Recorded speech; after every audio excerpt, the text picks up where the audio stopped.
저는 오늘 여러분들과 함께 기도의 초대, 이런 제목으로 하나님의 말씀을 나누려고 합니다. 여러분, 우리가 성경을 읽다 보면 하나님의 일하시는 모습이 참 독특하다 하는 것을 느낄 때가 있습니다. 오늘 본문도 바로 그런 모습을 기록하고 있습니다. 우리가 잘 아는 대로 예레미야는 눈물의 선지자였습니다. 예레미야는 결혼도 안 하고 자신의 동족인 남유다가 하나님께 돌아오도록 목숨을 걸고 회개를 외쳤던 그런 선지자였습니다. 그러나 백성들은 듣지도 않았습니다. 오히려 예레미야가 백성들을 혼란케 한다고 왕궁에다가 고발을 해서 오늘 본문에 기록되었던 것처럼 지금 예레미야는 유다 왕인 시드기야 그 시위대들에 갇혀 있습니다. 여기 시위대들이라고 하는 것은 경호대를 말해요. 오늘날로 말하면 대통령을 호위하는 경호처, 이것을 말합니다. 뿐만 아니라 나라는 바벨론에 지금 의해서 유다 성읍이 포위당해 있는 정말로 절박한 그런 상황 속에 있었습니다. 여러분, 예레미야의 심정이 어땠을까요? 얼마나 그 마음이 답답했을까요? 지금 시위대들에 갇혀 있는 자신의 모습을 보면서 내가 지금 여기에 있으면 안 되는데, 내가 지금 이러고 있으면 안 되는데 그 마음이 간절했을 것입니다. 그럼에도 불구하고 지금 자신이 할 수 있는 것은 아무것도 없습니다. 내가 무엇인가를 이루어야 되는데, 내가 무엇인가를 해야 되는데 그 힘으로 할 수 있는 것이 아무것도 없습니다. 그러니 그 심정이 얼마나 타들어가겠습니까? 여러분, 우리의 삶에도 이러한 상황들이 얼마나 많이 있습니까? 내가 목숨을 걸었습니다. 내가 온 힘을 다했습니다. 온 마음 다 쏟아서 정말 그 일에 매진했는데 이러지도 못하고 저러지도 못하는, 내 힘으로는 아무것도 할 수 없는 그런 상황을 만날 때 여러분, 그 심정이 얼마나 타들어갑니까? 이때 하나님께서 예레미야를 향해서 이렇게 위로하십니다. 이 일을 행하시는 여호와, 그것을 만들어 성취하시는 여호와, 그의 이름을 여호와라 하는 이가 이와 같이 이르시도다. 하나님 자신을 소개하고 있습니다. 여기 이 일을 행하시는 여호와, 그것을 만들어 성취하시는 여호와라는 말은 하나님은 이 일을 계획하시고 반드시 그 일을 성취하시는 분이라는 것입니다. 우리가 우리에게 주어진 일을 최선을 다하여 열심히 하는 것도 중요하지만 결과는 하나님이 만들어내시는 하나님의 일이라고 하는 것입니다. 그래서 잠언 16장 1절 9절은 이렇게 말합니다. 마음의 경영은 사람에게 있어도 말의 응답은 여호와께로부터 나오니라. 우리가 우리의 생각과 우리의 계획을 세우지만 그 계획의 모든 결과는 하나님께로부터 주어진다 하는 것입니다. 또 9절에 가서 보면 사람이 마음으로 자기의 길을 계획할지라도 그의 걸음을 인도하시는 이는 여호와이시니라. 하나님의 손에서 만들어진다는 것입니다. 결과는 하나님의 손에서 만들어진다. 결국 하나님이 일하셔야 된다는 것입니다. 여러분, 기억하시는지 모르겠어요. 우리 한국 드라마 가운데에 2003년도에 방영됐던 대장금이라고 하는 드라마가 있습니다. 이 대장금을 통해서 이제 한류 열풍이 일어나기를 시작했는데요. 제가 어느 기사를 보았더니 10년이 지난 지금 그 대장금으로 인하여서 일어난 한류 열풍의 자산 가치가 94조 7천억에 이른다고 합니다. 어느 정도로 인기가 있었냐면 이 대장금이 중국, 홍콩, 아시아는 물론이고 아프리카까지 들어갔는데요. 아프리카 사람들이 한국의 대통령은 몰라도 그 대장금의 주인공인 이영애 씨는 알 정도로, 그 정도로 인기가 있었다고 합니다. 여러분, 그런데 그 대장금이 인기를 얻을 수 있고 그렇게 훌륭한 작품이 만들어질 수 있었던 것은 물론 연기자들의 연기력도 중요하겠지만 가장 중요한 것은 대본입니다. 대본이 좋아야 합니다. 아무리 연기자들이 노력을 해도 대본이 좋지 않으면 좋은 작품이 될 수 없습니다. 결국 좋은 연기자란 어떤 사람이냐? 자신에게 주어진 대본을 잘 소화하는 사람, 바로 그가 좋은 연기자입니다. 다시 말씀드리면 좋은 연기자는 대본에 의해서 만들어진다는 것입니다. 하나님은 우리 인생의 극작가십니다. 우리 인생은 하나님이 계획하시고 하나님께서 지어 성취해 가신다, 이렇게 말씀하고 있습니다. 우리의 삶의 현장은 우리의 일터이기 전에, 우리의 삶의 현장이기 전에 하나님의 일하시는 일터입니다. 우리의 열심도 중요하지만 결과는 하나님의 손에 의해서 만들어진다는 것입니다. 여러분, 우리의 삶에 하나님의 일하심이 필요치 않은 곳이 어디에 있습니까? 여러분, 우리가 살아가는 삶의 현장 속에 하나님의 손길을 필요로 하지 않는 것이 어디에 있냐는 것입니다. 그래서 시편 기자는 말합니다. 하나님이 세우시지 않으면 세우는 자의 수고가 헛되고 아침에 일찍 일어나고 누움이 헛되며 파수꾼의 경성함이 허사라고 시편 기자는 고백을 합니다.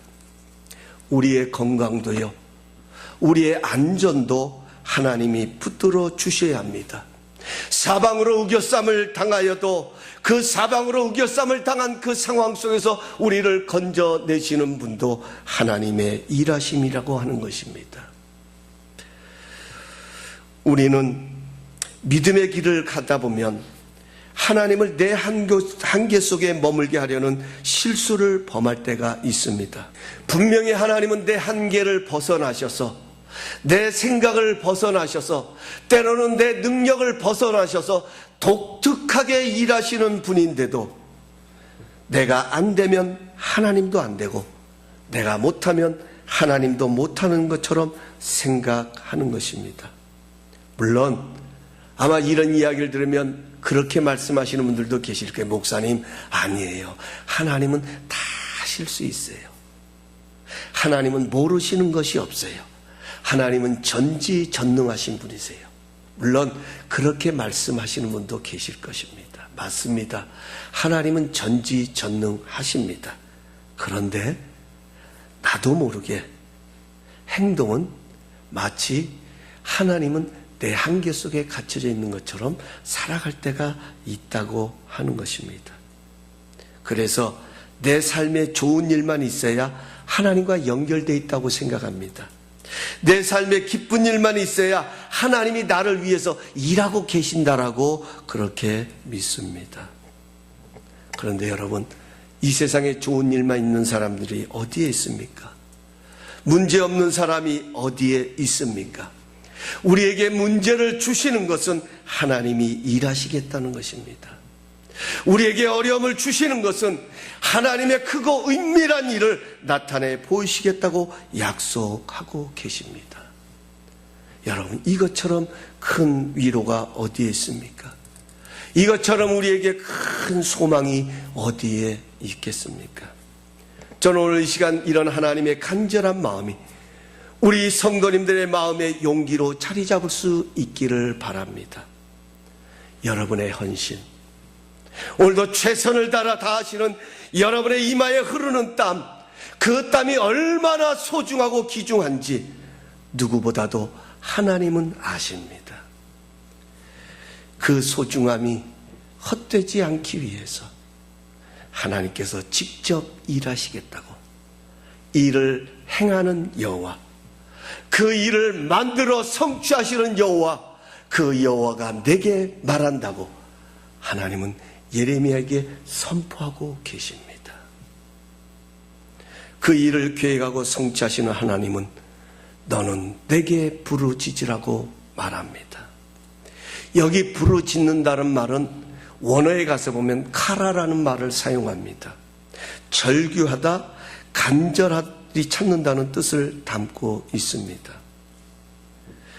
여러분, 하나님은 예레미야가 얼마나 하나님을 사랑하는지, 얼마나 유다 백성들을 사랑했는지, 그래서 얼마나 열심히 하나님의 일을, 말씀을 전하고 열심히 주님의 일을 감당했는지 하나님은 알고 계셨습니다. 하나님 모르신 것 아닙니다. 지금 시대들에 같이 있는 순간에도 예레미야의 마음에는 어떤 마음이 자리 잡혔을까요? 지금 왕의 감옥에 갇혀있는 그 예레미야의 마음속에는 어떤 마음이 가득했을까요? 내가 아무것도 할 수 없는 이 상황 속에 예레미야의 마음속에 있었던 간절함이 있다고 하면 하나님이 해주셔야 하는데, 이것을 해결해 주실 수 있는 분은 하나님밖에 없는데, 아마 이 간절함이 그의 마음속에 자리 잡고 있었을 것입니다. 하나님은 그 예레미야의 마음속에 있는 안타까움, 그 예레미야의 마음속에 있는 그 간절함이 하나님과의 더 깊고도 깊은 사랑의 관계로 승화되기를, 발전되기를 원하셨다는 거예요. 그래서 부르짖으라고 말하는 거예요. 예레미야가 기도하지 않았기 때문이 아닙니다. 예레미야가 여러분 하나님 눈물의 선지자가 될 수 있었던 것은요, 예레미야는 예루살렘이 멸망하는 것을 보았고 하나님의 백성들이 바벨론의 포로로 잡혀가는 그 모습을 보면서 가슴을 찢고 눈물을 흘리고 하나님 앞에 무릎 꿇고 기도했던 선지자가 예레미야입니다. 그런 예레미야를 향하여 하나님이 들려주신 음성은 부르짖으라는 것입니다. 내 마음에 있는 그 간절함, 네 마음속에 있는 그 안타까움을 하나님은 절규하라고, 간절히 외치라고, 그것을 표현하라고 하나님은 예레미야에게 요구하고 계십니다. 저는 이런 하나님의 마음을 보면서 이런 장면이 떠올랐어요. 여러분, 시집간 딸이요, 너무나도 삶이 힘들고 고달파서 친정 엄마의 품에 안겨 흐느낄 때 엄마가 뭐라고 말합니까? 너 왜 이러니? 울지 마. 너 이렇게 울어서 이렇게 약하면 어떡해? 그렇게 말합니까? 아닙니다. 울라고 말합니다.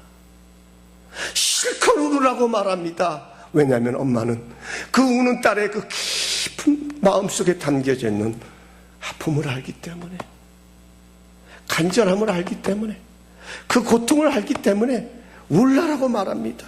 함께 웁니다. 함께 울면서 엄마는 다짐을 합니다.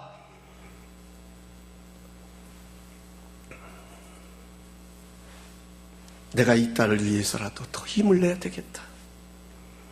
내가 이 딸의 눈물을 닦아주기 위해서 내가 할 수 있는 것이 무엇인가? 이것이 바로 엄마의 마음입니다. 딸을 사랑하는 엄마의 간절함입니다. 사랑하는 성도 여러분, 하나님은 이러한 심정을 가지고 예레미야에게 부르짖으라고 말합니다.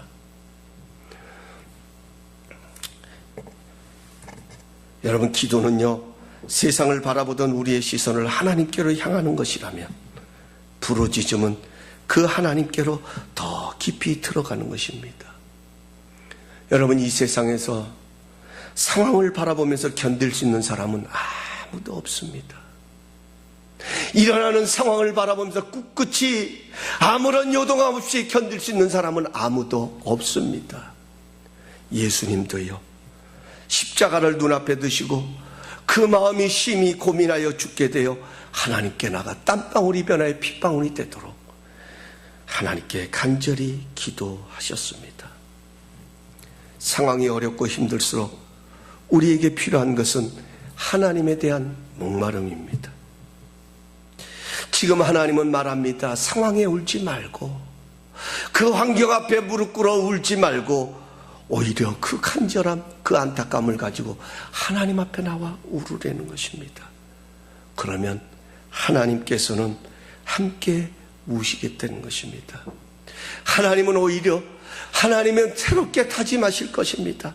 내가 이 아이를 위하여서, 이 자녀를 위하여, 내 사랑하는 이 자녀를 위하여서 내가 할 수 있는 것이 무엇인가? 하나님도 움직이고 더 역사하게 될 것입니다. 제가 어떤 책에서 읽었던 내용입니다. 해변가에서 인명구조대원으로 일하는 사람에게 누군가 물었습니다. 여기 보니 철썩거리는 파도소리, 제잘거리는 소리, 웃음소리, 고함소리가 어우러져 있어 저토록 시끄러운데 물에 빠져 살려달라는 절규와 비명소리를 어떻게 들을 수 있습니까? 이게 질문이었어요. 안전요원을 향한 질문이었습니다. 그때 이 안전요원이 빙그레 웃으면서 사람들이 기뻐서 제잘되는 소리와 살려달라고 애원하는 비명소리는 분명히 다르지요.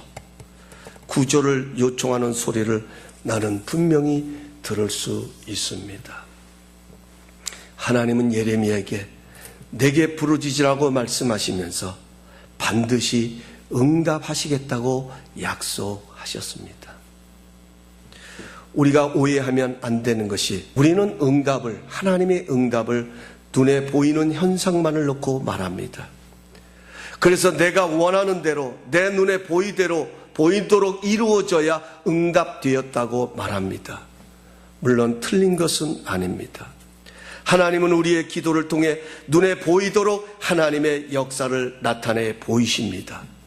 그러나 응답을 이렇게만 해석을 한다면 지금 우리 눈에 보여지지 않는 이러한 것들은 어떻게 해석을 해야 합니까? 하나님이 들으시지 않으신 것입니까? 아닙니다. 하나님은 반드시 응답하시겠다고 말씀하십니다.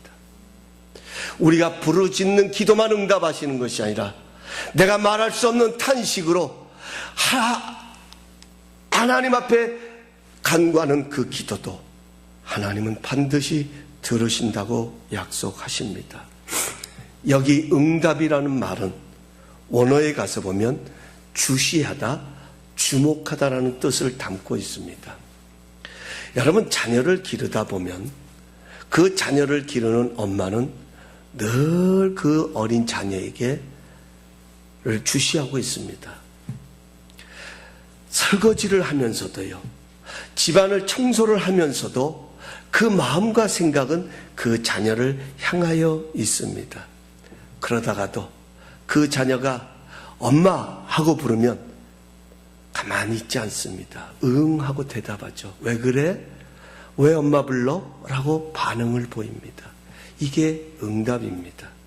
이게 주시하는 것입니다. 그러다가도 갑자기 아이의 목소리가 높아지면서 엄마 하고 부를 때 엄마는 다급합니다. 왜 그래? 무슨 일이 있어? 하는 그런 다급한 마음을 가지고 그 아이에게 반응하며 나가는 것을 보게 됩니다.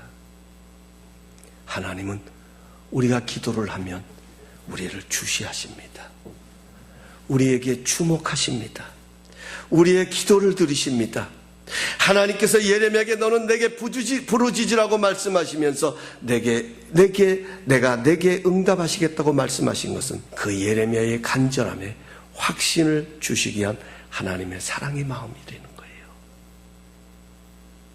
하나님은 부르짖음의 기도도 응답하시고 우리가 조용히 묵상하는 기도도 응답하시지만 왜 하나님께서 여기다가 응답하겠다는 단어를 사용하셨느냐? 저는 이것이 하나님의 사랑의 마음이라고 믿습니다. 여러분, 어떤 사람이 부르짖을 수 있을까요? 확신 있는 사람이 부르짖잖아요. 사방이 우겨쌈을 당했을 때 어떤 사람이 절규할 수 있습니까? 확신 있는 사람입니다. 너가 부르짖는 것 내가 듣고 있다. 내가 들을 것이다. 하나님은 이 확신을 불러주시면서 너는 내게 부르짖으라고 말씀하십니다. 하나님은 우리의 간절함을 외면하지 않으십니다. 하나님은 우리의 눈에 흐르는 눈물을 그냥 외면하지 않으십니다. 주님의 눈물의 병에 담으신다고 약속하십니다. 하나님은 우리가 알지 못하는 크고 은밀한 일을 보이시겠다고 약속하십니다. 그러므로 이 확신을 가진 자가 용기 있게 부르짖을 수 있습니다. 우리의 확신은 하나님은 우리의 기도에 반드시 응답하신다는 것입니다. 우리가 하나님의 이름을 부를 때 그분은 외면하시는 것이 아니라 하나님은 다른 곳을 향하여 계시는 것이 아니라 우리가 주님 그분의 이름을 부를 때에 그분은 우리를 주목하십니다. 아니, 이미 우리를 주목하고 계셨지만 더 다가오십니다. 더 우리에게 반응하십니다. 더 우리에게 가까이 오신다고 말씀합니다. 하나님은 우리가 간절히 부르짖으면 우리가 알지 못하는 크고 비밀한 일을 보이겠다 말씀하십니다. 저는 말씀을 준비하면서 이것이 하나님이 독특하게 일하시는 방법이다 하는 것을 새롭게 생각하게 되었습니다. 여러분, 성경에 가서 보면요, 하나님의 위대한 일들이 일어나는 역사적인 장면을 보면 꼭 빠지지 않는 것이 하나님과 1대1의 만남이었습니다. 하나님은 꼭 하나님이 원하시는 자리로 그를 불러시는 것들을 보게 됩니다.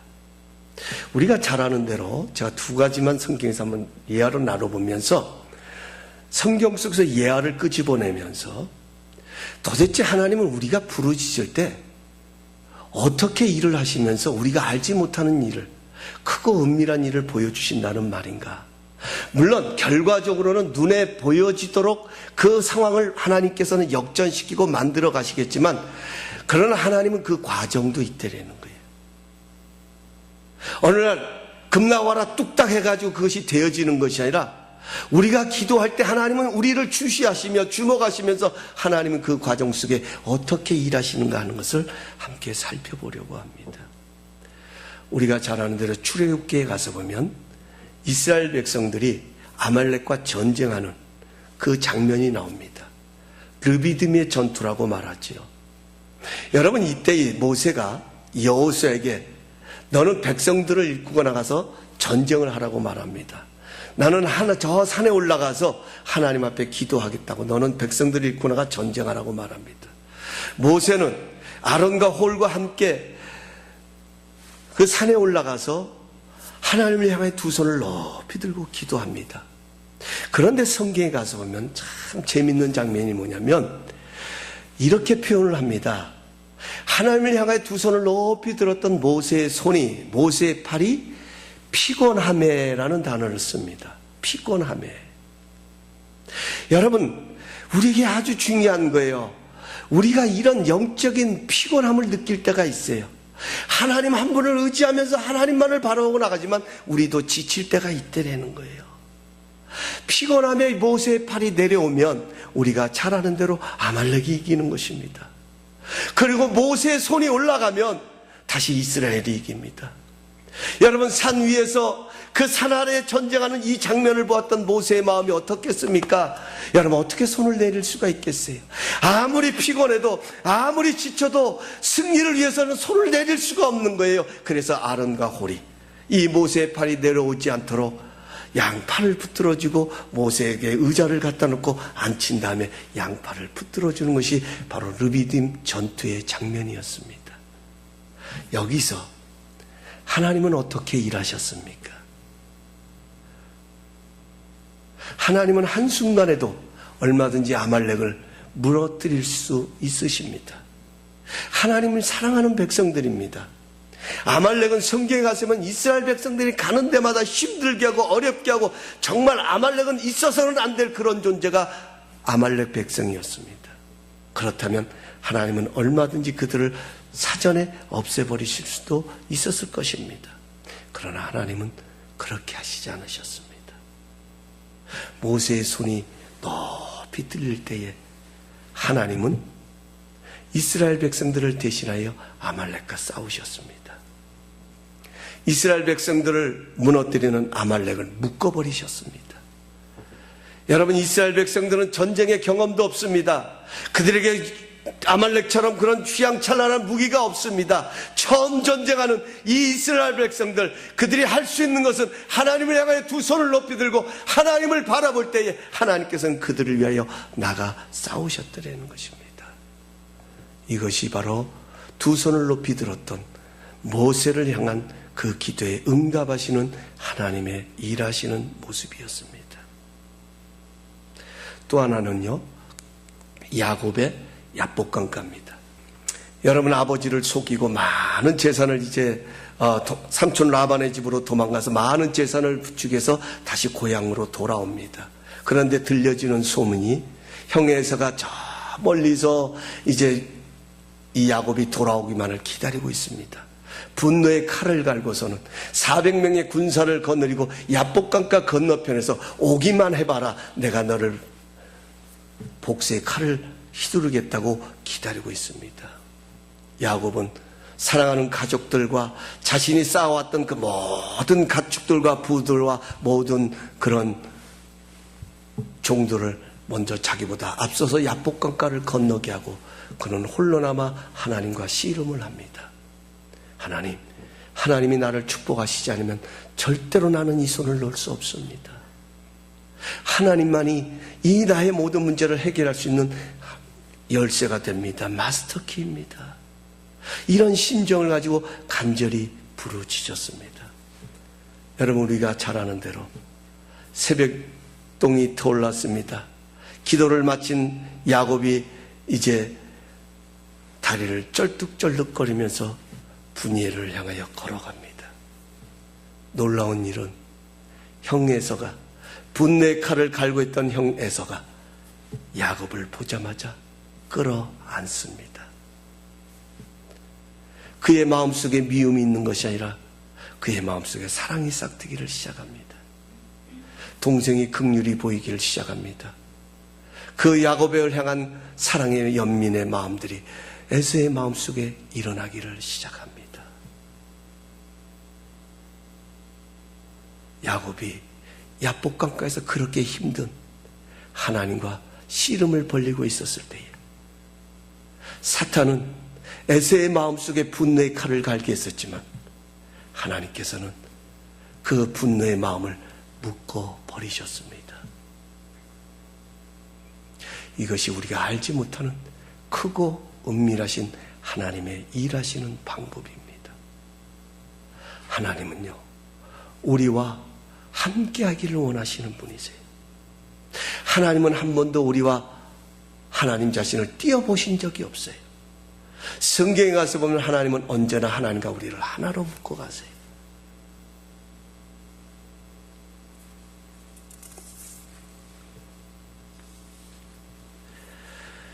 하나님은 기도의 자리로 초대하셔서 하나님의 크고 은밀한 일을 나타내시는 장소로 바꾸어 주셨습니다. 사랑하는 성도 여러분,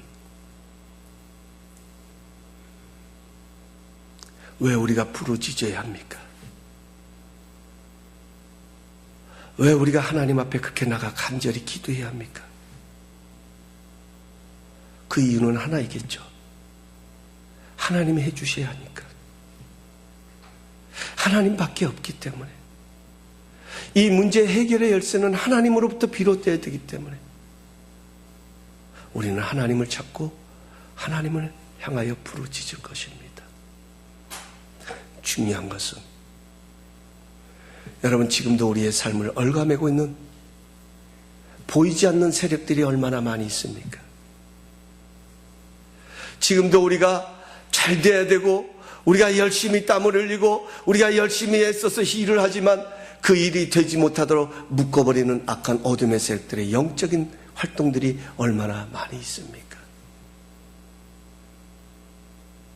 우리는 이 상황을 무시한 채로 그저 하나님이 내게 복 주시고 그저 하나님께서 내 모든 일을 이루어 주셔야 된다. 우리는 막연하게 이것만을 바라보는 것이 아니라 하나님 앞에 무릎 꿇어 기도할 때 우리에게 찾아오는 하나님의 복을 끊고 막고 하나님의 은혜를 가로막고 있는 이 모든 어둠의 세력들을 묶어버리는 역사가 바로 우리의 부르짖음 속에 하나님은 그 일을 먼저 이루어 가신다는 것입니다. 그리고 그것이 하나님의 크고 은밀한 상황으로 바꿔가시는 하나님의 모습이라는 것입니다. 여러분, 요셉이 감옥에 갇혔을 때 여러분, 마치 그 장면은 요셉이 가지고 있었던 모든 꿈이 산산조각이 나는 그런 상황같이 보였습니다. 그의 인생은 완전히 무너지는 것처럼 보였습니다. 그러나 감옥은 요셉의 인생을 무너뜨리는 곳이 아니라 요셉의 인생을 멋지게 세워주는 곳이었습니다. 요셉의 꿈을 산산이 부서뜨리는 곳이 아니라 요셉의 꿈을 이루는 구체적인 장소가 되었습니다. 망하는 줄 알았는데 하나님은 그 감옥에서 하나님의 꿈을 이루고 계셨습니다. 이렇게 독특하게 일하시는 하나님의 모습을 발견한 요셉은 후일에 형님들을 만났을 때 이런 놀라운 고백을 합니다. 창세기 45장 8절입니다. 그런즉 나를 이리로 보내는 이는 당신들이 아니요 하나님이시라. 하나님이 나를 바로에게 아버지로 삼으시고 그 온 집의 주로 삼으시며 애굽 온 땅의 통치자로 삼으셨나이다. 여러분, 누가 애굽에다가 요셉을 팔았습니까? 형들 아닙니까? 형들이 요셉을 애굽에다 팔았습니다. 그러나 요셉은 하나님의 독특하게 일하시는 이 하나님의 모습을 경험한 요셉은 그렇게 말하지 않습니다. 나를 이리로 보낸 자는 당신들이 아니요 하나님이십니다. 내 인생의 크고 작은 일들은 하나님이 하셨습니다.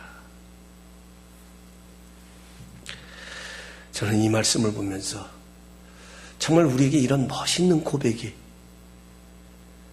우리의 삶 가운데 날마다 더해지기를 간절히 소원합니다. 여러분, 하나님이 하셨습니다. 이것보다 귀한 고백이 어디 있겠습니까? 여러분, 이것보다 든든한 믿음의 고백이 어디 있습니까? 여러분, 이것보다 위대한 승리의 고백이 어디에 있습니까? 나는 끝나는 줄 알았습니다. 나는 여기까지인 줄 알았습니다. 더 이상은 희망이 없는 줄 알았는데 하나님께서는 오히려 그 내가 희망이 없다는 그 자리에서 하나님은 하나님의 일을 성취해 가고 계셨다 하는 것입니다. 이것을 경험한 사람들의 고백은 하나님이 하셨습니다 하는 것입니다.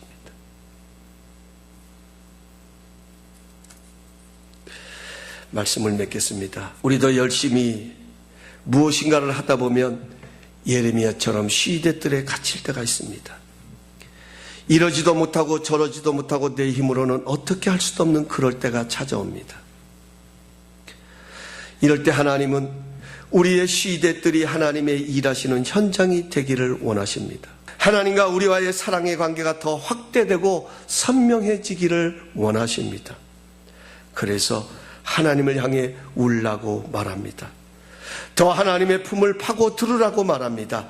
그러면 응답하겠고 우리가 알지 못하는 크고 은밀한 일을 보이시겠다고 약속하십니다.